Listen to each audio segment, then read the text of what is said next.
Brian Hook with us this morning in the studio. Good to see you, Brian. Thanks so much for joining us. Thanks for having me. Interesting that at this point he's sort of admitting that if he sees him fall in the polls, he will in fact step down. Well, we're seeing some air coming out of the Trump balloon. Yeah. And it's really hard in any presidential cycle to burn this white hot for this long. And I think we're seeing the race tightening up. It's still very early, but I think this is to be expected. How do you think this changes? I mean, will voters just demand more specifics? You know, what do you think? How does this play out next couple of months? Yeah, I think as the debate stage starts to narrow, right, we've had a few people drop out already. It favors people who can present policy specifics. And I think it disfavors those who have been kind of light on policy to date. And so far, Donald Trump has been fairly light on policy. And yet these outsiders are still at the top of the poll, whether you look at the Republican or the Democratic side, Dagen. Right. How much does it also hinge on their networks of support in these states and the machinery that they have built to campaign in these states? Because one of the reasons that Carson is doing so well in Iowa, he is fierce and fast on the ground there with a big network of like the homeschooling community. Right. It's one thing to be popular and to have a lot of populist appeal, but there is no substitute for getting out the vote. And if these candidates don't have a great ground game in Iowa, New Hampshire, and South Carolina, they will come up against campaigns that have the money and the resources and the discipline to get out the vote. Does Donald Trump have either of those? It's too, I mean, this is really sui generis. We've never seen anything like this. So we're not really going to know until we get there. But he's obviously been very successful in business. That doesn't always translate into sort of political success. He's enjoying a lot of popularity now, but it's really early. And I think people are enjoying being entertained. But there's going to come a point at which people have to decide whether they want to be entertained or whether they want to elect, a president. I kind of want it to be Bernie Sanders and Trump, just simply because it would be like Karl Marx and Thurston Howell III debating one another, right? I mean, just two crazy extremes. What's your sense of Jeb Bush? Well, Jeb, I think, is just a kind of a steady, running a very steady, solid campaign and understands Why that can't he gain traction? He keeps losing traction. Well, I think it depends on, the poll, but I think he seems to be playing a long game and trying not to get distracted by the shiny, bright object that, the flavor of the month. And we saw this with Mitt Romney. Mitt Romney went through a lot of different, iterations of competitors, from Herman Cain to Rick Santorum to Newt Gingrich.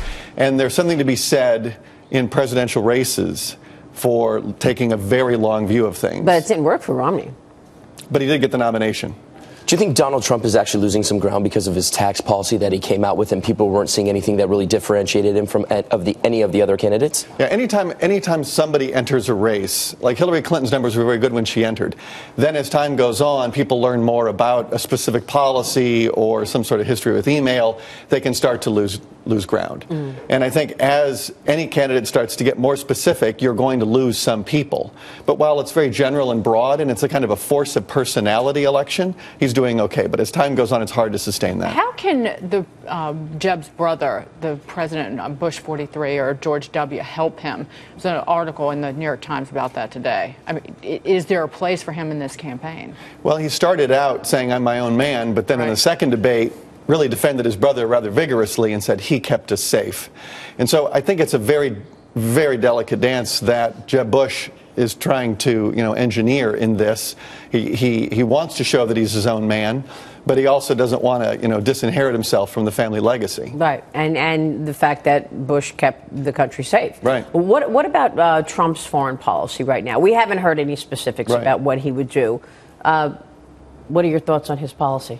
It's hard to know because he just, when he talks about, say, a wall on our border with Mexico, other than it's going to be a great wall and I'm going to make the Mexicans pay for it, there isn't a lot of specificity beyond that. Right.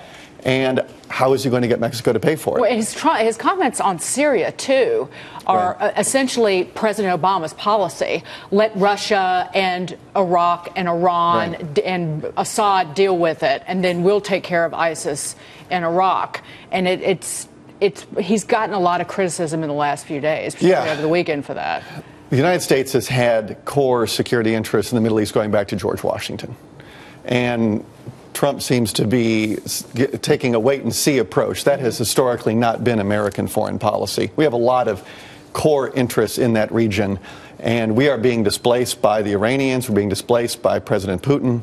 By our choice, by the president's choice. Right. The vacuum's being filled. Right. And Did Hillary help herself by going on Saturday Night Live? She didn't hurt. She didn't hurt herself. She was really reaching for the millennial vote when she did that stupid interview with Lena Dunham for that new magazine. This actually wasn't bad. It was innocuous. It might, a little help doesn't hurt. Yeah, I agree with Dagen. Yeah. All right, we'll leave it there. Brian, good to have you on the show today. Thanks very much. Brian Hook there with the latest. Get ready to